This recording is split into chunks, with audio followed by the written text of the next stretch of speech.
বেসরকারি শিক্ষা প্রতিষ্ঠানের শিক্ষকদের দীর্ঘদিনের অপেক্ষার অবসান ঘটিয়ে অবসর সুবিধা ও কল্যাণ ট্রাস্টের অর্থ বিতরণ কার্যক্রমের উদ্বোধন করা হয়েছে। আজ রাজধানীর ওসমানী স্মৃতি মিলনায়তনে আয়োজিত অনুষ্ঠানে প্রধানমন্ত্রী তারেক রহমান এই কার্যক্রমের উদ্বোধন করেন। প্রাথমিকভাবে 1,19,000 শিক্ষক কর্মচারীকে অর্থ দেওয়ার পরিকল্পনা থাকলেও তা বাড়িয়ে 1,23,000 করা হয়েছে। এতে অবসর সুবিধা পাবেন 70,119 জন এবং কল্যাণ ভাতা পাবেন 53,477 জন আবেদনকারী। অনুষ্ঠানটি দেশের 64 জেলায় একযোগে অনুষ্ঠিত হয়। একই অনুষ্ঠানে শিক্ষা ও প্রাথমিক ও গণশিক্ষা মন্ত্রী ডক্টর আ.ন.ম এহসানুল হক মিলন জানান, প্রধানমন্ত্রী তারেক রহমানের নির্দেশনায় 2,100 কোটি টাকা দিয়ে শিক্ষকদের এই বকেয়া ভাতা দেয়া হচ্ছে।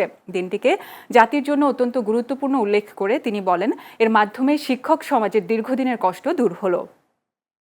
এই দিনটি এমন একটি দিন যেই দিনে হাজারো কোটি টাকা খরচ করে এই দিনটিকে উদযাপন করা হতো।